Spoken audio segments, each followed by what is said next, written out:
사람의 기억은 시간이 지나면 희미해지기 마련입니다. 그러나 어떤 기억들은 결코 사라지지 않습니다. 워싱턴 D.C.의 한 기념행사장에서 한 노신사가 노래 한 곡을 듣고 눈물을 흘렸습니다. 그 눈물은 단순한 감상이 아니었습니다. 그것은 깊이 묻어두었던 기억이 단숨에 되살아난 순간이었고, 잊고 지내던 한 나라의 아픔과 함께했던 시간들이 다시 떠오른 순간이었습니다. 그가 살아온 인생을 알게 된다면 이 눈물의 의미가 무엇인지 알 수 있을 것입니다. 그가 어떤 시절을 살아왔고 어떤 선택을 하며 여기까지 왔는지, 그리고 그날 왜 수많은 사람들이 그의 마지막 한마디에 가슴을 뜨겁게 울렸는지. 지금부터 시작합니다. 안녕하세요. 저는 박승찬입니다. 올해로 92살이 되었네요. 세월이 참 빠릅니다. 저는 워싱턴에 있는 자택거실 창가에 놓인 낡은 흔들의자에 앉아 창밖을 바라보았습니다. 바깥에는 늦여름의 따스한 햇볕이 드리워 있었고, 창문을 열어두니 기분 좋은 바람이 부드럽게 흘러들어왔습니다. 저는 한국에서 태어나 젊은 시절을 보냈습니다. 한국전쟁이 발발했을 때 저는 21살의 청년이었습니다. 당시 가족을 지키기 위해 군에 입대하였고, 전쟁터에서 수많은 전우를 이루며 처절한 싸움을 이어갔습니다. 폭격 속에서 하루하루를 버티며 생사의 갈림길에 놓였던 나날이었습니다. 전쟁이 끝난 후에도 삶은 결코 쉽지 않았습니다. 한국은 폐허가 되어 있었고 먹고 살기를 찾는 것조차 힘든 시절이었습니다. 그러나 포기하지 않았습니다. 낮에는 막노동을 하고 밤에는 공부를 하며 조금씩 삶을 일궜습니다. 그러던 중 운 좋게 작은 사업을 시작하게 되었고, 성실하게 일하며 가정을 꾸렸습니다. 슬하에 두 아들과 한 딸을 두었고, 아이들에게만큼은 가난을 물려주고 싶지 않았습니다. 자녀들은 저의 헌신 덕분에 좋은 교육을 받을 수 있었습니다. 결국 아이들이 성장하여 성공한 덕분에 저는 노후를 미국에서 보내게 되었습니다. 편안한 생활을 누릴 수 있게 되었지만 저에게는 늘 한국에 대한 그리움이 가슴 한편에 자리 잡고 있었습니다. 저는 고개를 돌려 거실 한쪽에 놓인 액자를 바라보았습니다. 액자 속에는 젊은 시절의 자신과 함께 어린 자녀들이 찍힌 사진이 있었습니다. 손자, 손녀들도 이제는 모두 성장하여 각자의 삶을 살아가고 있었습니다. 미국에서 편하게 살고 있지만 가끔은 한국이 너무 그립습니다. 아무리 시간이 지나도 제 마음속 고향은 언제나 한국입니다. 그런 저에게 며칠 전 한 통의 초대장이 도착했습니다. 워싱턴에서 열리는 6.25 한국전쟁 기념행사에 참석해달라는 초대장이었습니다. 저는 그 초대장을 손에 들고 한동안 바라보았습니다. 이런 행사는 몇 번 참석해본 적이 있습니다. 하지만 이번에는 왠지 꼭 가야 할 것만 같은 기분이 들었습니다. 그렇게 오랜만에 양복을 꺼내 입고 행사장으로 향했습니다. 워싱턴의 한 대형 홀에서 진행되는 행사에는 미국과 한국의 여러 인사들이 참석해 있었고, 한국전쟁 참전 용사들과 그 가족들도 자리를 가득 메우고 있었습니다. 저는 조용히 자리에 앉아 행사를 지켜보았습니다. 공식적인 연설과 감사의 인사가 이어졌습니다. 한국 정부 관계자가 직접 나와 참전 용사들에게 감사를 표하는 모습을 보니 감회가 새로웠습니다. 그러나 그날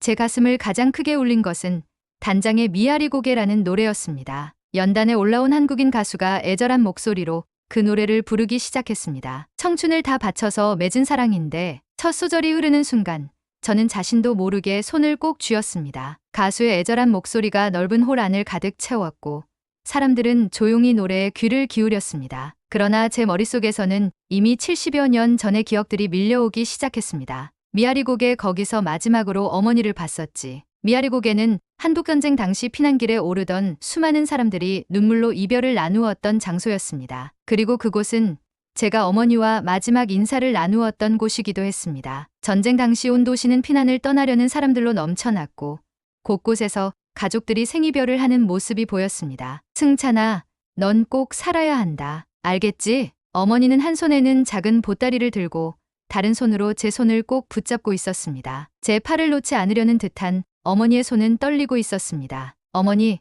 저는 꼭 돌아올 겁니다. 걱정 마세요. 저기 대구에서 만나기로 한 거 잊지 마세요. 그러나 어머니는 아무 대답도 하지 않았습니다. 다만 제 손을 놓지 않으려 애쓰는 듯 보였습니다. 그때 어디선가 군인들의 고함 소리가 들려왔습니다. 빨리 이동하세요. 저기 가까이 오고 있습니다. 그 순간 주변에서 울음소리가 터져나왔습니다. 부모와 자식이, 형제와 자매가, 친구와 이웃이 서로를 부둥켜 안고 마지막 인사를 나누고 있었습니다. 저는 끝내 어머니의 손을 놓지 못했습니다. 그러나 어머니가 오히려 저의 손을 강하게 밀어냈습니다. 승찬아, 어서 가거라. 어서 가서 살아남아야 한다. 하지만 어머니, 나는 괜찮다. 너는 살아야 한다. 순간 주변에서 인파가 몰려오면서 어머니의 모습이 시야에서 점점 멀어졌습니다. 저는 필사적으로 어머니를 다시 붙잡으려 했지만 군인들이 그를 강하게 밀쳐냈습니다. 이 청년, 가야 해.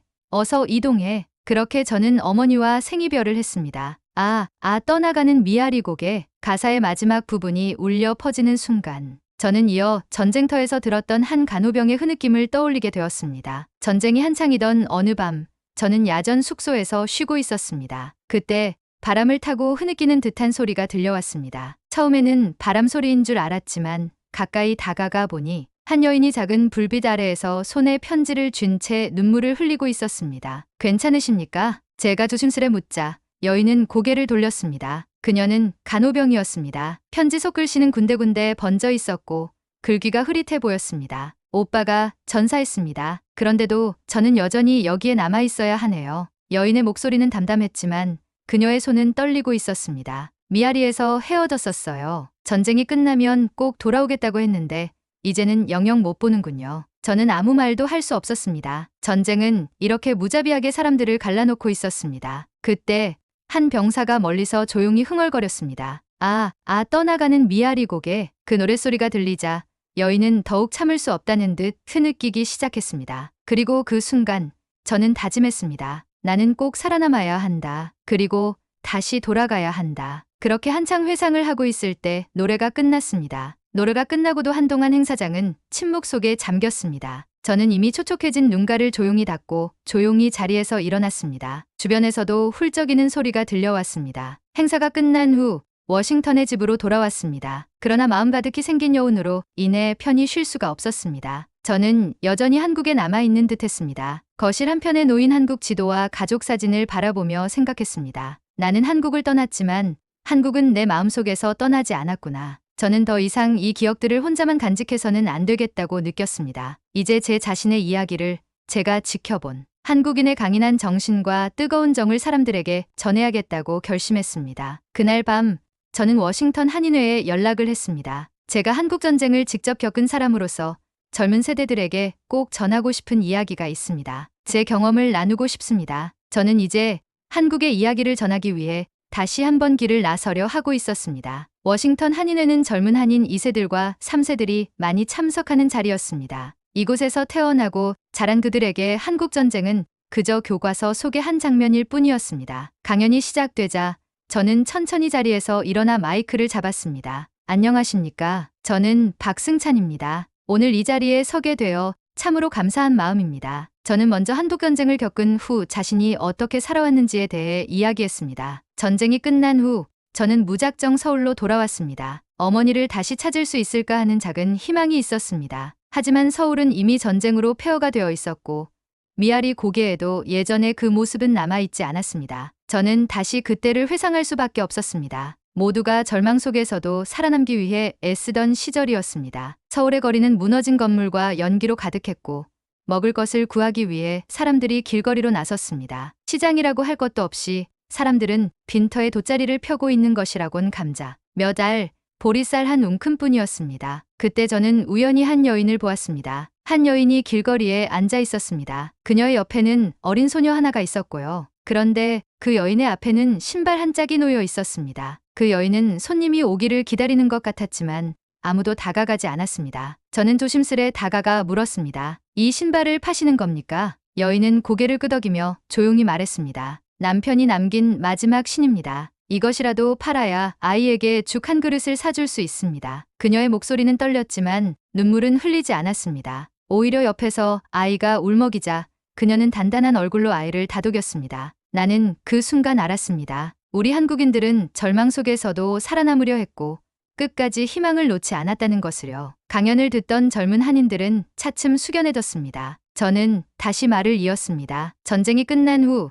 한국은 세계에서 가장 가난한 나라 중 하나였습니다. 하지만 사람들은 포기하지 않았습니다. 거리에 나가 벽돌을 쌓고 길을 닦고 서로를 돕기 위해 나섰습니다. 그리고 지금의 한국을 만들어냈습니다. 저는 마지막으로 이렇게 말했습니다. 여러분, 한국은 단순한 땅이 아닙니다. 그것은 우리가 기억해야 할 정신입니다. 부모 세대와 조부모 세대가 겪은 아픔을 기억하고 그것을 자랑스러워해야 합니다. 왜냐하면 그 모든 역경 속에서도 한국인들은 절대 쓰러지지 않았기 때문입니다. 강연이 끝나자 한동안 회관 안에는 깊은 침묵이 흘렀습니다. 그리고 곧이어 누군가가 조용히 박수를 치기 시작했습니다. 점차 박수 소리는 커졌고 이내 모든 참석자들이 저를 향해 존경의 박수를 보냈습니다. 그날 이후 제 이야기는 마을 곳곳에서 회자되기 시작했습니다. 젊은 한인들은 한국의 역사에 대해 더 깊이 알고 싶어 했고 한인회에서도 한국전쟁 참전 용사들의 이야기를 더 많이 기록해야 한다는 의견이 나왔습니다. 저는 이 작은 변화가 반가웠습니다. 제 강연은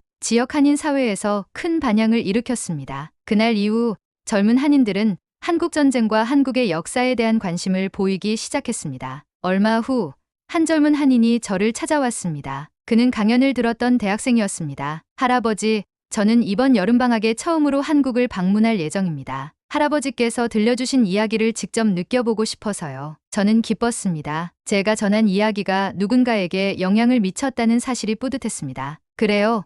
한국에 가면 많은 걸 직접 보고 느낄 수 있을 겁니다. 젊은이는 환하게 웃으며 한국 방문을 기대했습니다. 하지만 그는 한국을 방문한 후 할아버지에게 이메일을 보내왔습니다. 할아버지, 저는 한국이 참 놀라운 나라라고 생각합니다. 하지만 솔직히 조금 당황스러웠던 순간도 있었습니다. 이메일에는 한국에서 겪은 경험이 적혀 있었습니다. 길을 걷다가 어떤 아주머니와 부딪혔는데 저를 쳐다보시더니 아무 말 없이 가시더라고요. 저는 적어도 죄송합니다라고 할 줄 알았는데 말이죠. 그리고 식당에서 종업원들이 너무 빠르게 음식을 내고 치우는 것도 좀 당황스러웠어요. 너무 서두르는 것 같았어요. 저는 미소를 지었습니다. 나도 처음 미국에 왔을 때 비슷한 생각을 했었지. 그는 젊은이에게 답장을 쓰기 전에 자신이 처음 미국 땅을 밟았던 순간을 떠올렸습니다. 그때 저는 이제 막 50대에 접어든 나이였습니다. 자식들이 모두 성장하고 한국에서 어느 정도 안정된 생활을 하고 있던 그는 가족과 함께 더 나은 기회를 찾아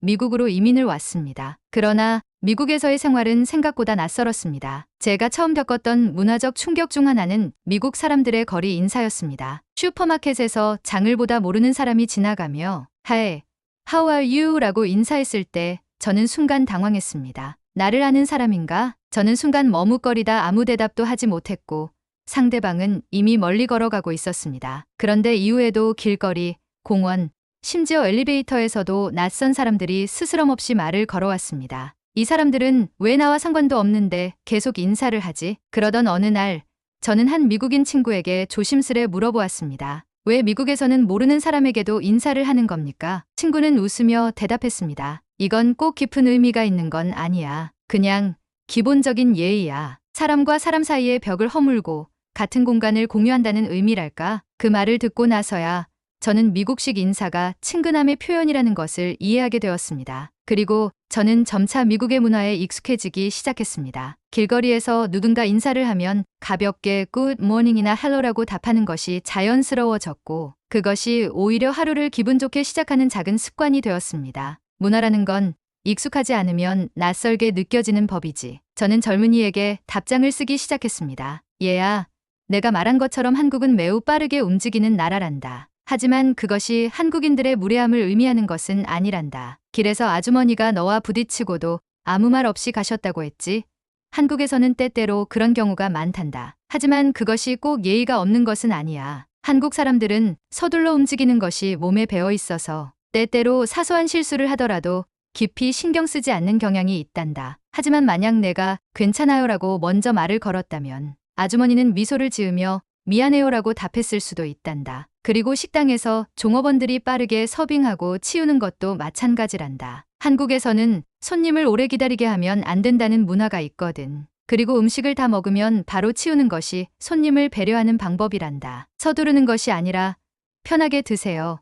더 필요한 것 있으면 말씀하세요라는 뜻이 담겨 있는 거란다. 저는 마지막으로 덧붙였습니다. 미국에서 처음 모르는 사람들과 인사를 나눌 때 내가 어색했던 것처럼 너도 한국의 문화가 처음에는 낯설게 느껴질 수 있겠지. 하지만 그 안에 담긴 의미를 이해하면 한국이 더욱 따뜻한 나라로 보일 거야. 제 답장을 받은 젊은이는 다시 한국에서의 일정을 이어갔습니다. 그리고 며칠 후 또다시 제게 연락이 왔습니다. 할아버지, 말씀하신 걸 염두에 두고 한국을 다니니까 정말 다르게 보이기 시작했어요. 오늘 시장에서 어떤 할머니가 저한테 호떡을 하나 더 주시면서 많이 먹고 힘내라고 하셨어요. 그리고 식당에서는 종업원이 천천히 드세요라고 친절하게 말씀해 주셨고요. 할아버지 말씀이 맞았어요. 한국 사람들은 따뜻한 마음을 가지고 있었어요. 저는 흐뭇한 미소를 지었습니다. 그렇지. 한국은 그런 곳이 한다. 저는 한국에 대해 가지고 있던 작은 오해가 풀린 젊은이의 성장을 기쁘게 바라보았습니다. 이후 저는 천천히 모니터를 끄고 의자에 등을 기대었습니다. 창밖으로는 저녁 노을이 지고 있었습니다. 또한 어머니를 제외했을 때의 감정을 다시 떠올렸습니다. 전쟁이 끝나고 한참이 지나서야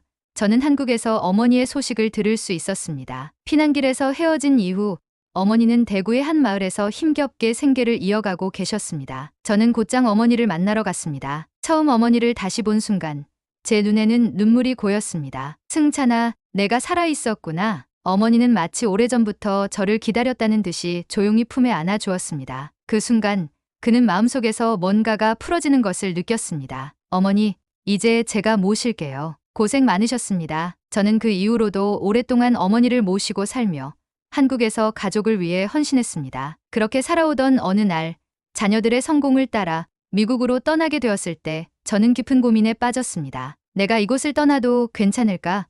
이곳에서의 삶을 정리하고 낯선 땅으로 가는 것이 맞을까? 그러나 저는 결국 가족과 함께 미국행을 택했습니다. 미국에서의 삶은 새로운 도전이었습니다. 문화도, 언어도, 생활 방식도 모두 달랐습니다. 하지만 저는 한국에서 버텨왔던 것처럼 미국에서도 꿋꿋이 살아갔습니다. 저는 점점 미국 생활에 적응해 갔지만 마음 한구석에는 언제나 한국이 남아 있었습니다. 한국의 사계절, 한국의 골목길, 한국의 시장에서 들려오는 정겨운 소리들. 저는 미국에서 살아가면서도 늘 한국 뉴스를 챙겨보았고 한국 음식을 먹으며 고향을 떠올렸습니다. 그리고 한국이 발전하는 모습을 볼 때마다 가슴이 뿌듯했습니다. 우리나라가 이렇게까지 성장했구나. 그런 저에게 이번 젊은이와의 대화는 많은 의미를 남겼습니다. 저는 그동안 제 스스로에게 묻곤 했습니다. 나는 한국을 떠났지만 여전히 한국을 사랑하고 있다. 그런데 나는 과연 한국을 위해 무엇을 하고 있는가? 그런데 이번 일을 통해 깨달았습니다. 내가 직접 돌아가지 못하더라도 한국의 이야기를 전할 수 있다. 한국인의 정신을 후세에 남길 수 있다. 저는 젊은 세대들에게 한국의 역사와 정신을 전하는 것이야말로 제 자신이 해야 할 일이라는 걸 다시금 확신했습니다. 그날 밤 작은 수첩을 꺼내 들었습니다. 표지에는 내가 기억하는 한국이라는 글자가 적혀 있었습니다. 저는 오랜만에 펜을 들고 첫 장을 펼쳤습니다. 나는 6.25 전쟁을 겪었다. 많은 친구들을 잃었고 가족과도 헤어졌다. 하지만 우리는 결코 무너지지 않았다. 한국은 그렇게 다시 일어섰다. 한 줄 한 줄 천천히 글을 써 내려갔습니다. 이 이야기를 나처럼 한국을 떠난 사람들에게 그리고 한국을 모르는 젊은 세대들에게 전해주고 싶다. 이제 저는 더 이상 홀로 한국을 그리워하는 사람이 아니었습니다. 한국을 전하는 사람이 되기로 했습니다. 그날 밤 창밖의 하늘을 바라보며 조용히 중얼거렸습니다. 어머니, 저도 이제야 제 할 일을 찾은 것 같습니다. 바람이 살며시 불어와 제 뺨을 스쳤습니다. 실제로 6.25 한국전쟁은